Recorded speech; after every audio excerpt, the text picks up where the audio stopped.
यह कहानी है एक भूले बिसरे महल की, एक खोए हुए राजकुमार की और एक भयानक श्राप की जिसने सब कुछ निगल लिया था। यह कहानी है सिंहगढ़ की। बहुत समय पहले की बात है, जब राजस्थान के मरुस्थल में एक भव्य राज्य हुआ करता था, सिंहगढ़। वहाँ के राजा विक्रमसेन अपनी न्यायप्रियता के लिए प्रसिद्ध थे और रानी माधवी अपनी अपार सुंदरता और बुद्धिमत्ता के लिए जानी जाती थी।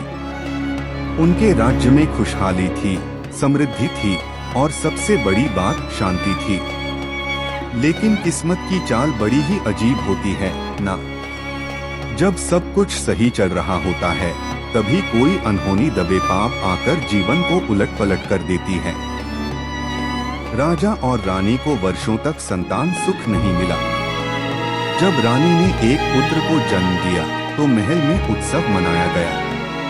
लेकिन उसी रात महल के सबसे बुजुर्ग पुजारी ने राजा को बुलाया और कहा, महाराज क्षमा करें, लेकिन इस राजकुमार के जन्म के साथ ही भविष्यवाणी हुई है। राजा ने चौंक कर पूछा, कैसी भविष्यवाणी? पुजारी ने सिर झुकाकर कहा, यह बालक जब 20 वर्ष का होगा, तब महल पर एक भयानक संकट आएगा, और यदि इसने अपने अतीत का सच जानने की कोशिश की, तो राज्य विनाश की ओर बढ़ जाएगा। राजा को जैसे काटों की खून लगी। उनका इकलौता बेटा, जिसे उन्होंने देवताओं से मांगकर पाया था, उसी के कारण राज्य पर संकट आने वाला था।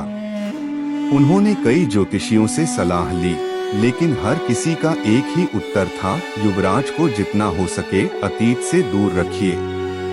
राजा ने बहुत सोचा और अंततः निर्णय लिया कि वे अपने पुत्र को किसी गुप्त स्थान पर भेज देंगे, जहां उसे यह भी पता नहीं चलेगा कि वह एक राजकुमार है।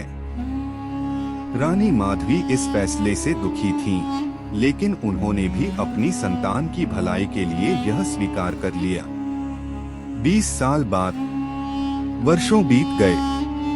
युवराज आदित्य, जो अब एक आम लड़के की तरह बड़ा हुआ था, एक साधारण से गांव में पला था। उसे नहीं पता था कि उसके असली माता पिता कौन हैं।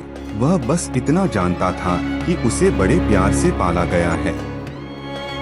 लेकिन कहीं न कहीं उसके भीतर हमेशा एक बेचैनी थी। उसे लगता था कि वह इस गांव का हिस्सा नहीं है। कभी कभी उसे अजीब सपने आते, जिनमें वह एक विशाल महल में भाग रहा होता, किसी को पुकार रहा होता, लेकिन हर बार उसकी आंखें खुलने से पहले सब कुछ धुंधला हो जाता।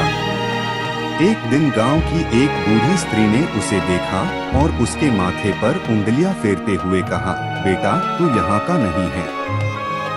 तेरी किस्मत कहीं और लिखी गई है। आदित्य चौंक गया। आप ऐसा क्यों कह रही हैं, दादी? बूढ़ी स्त्री मुस्कुराई, लेकिन उसकी आंखों में एक अजीब सा डर था। उसने धीरे से कहा, सिंहगढ़ जा, वहां तेरे सवालों के जवाब मिलेंगे। उस रात आदित्य को फिर से वही सपना आया, लेकिन इस बार वह पहले से ज्यादा स्पष्ट था।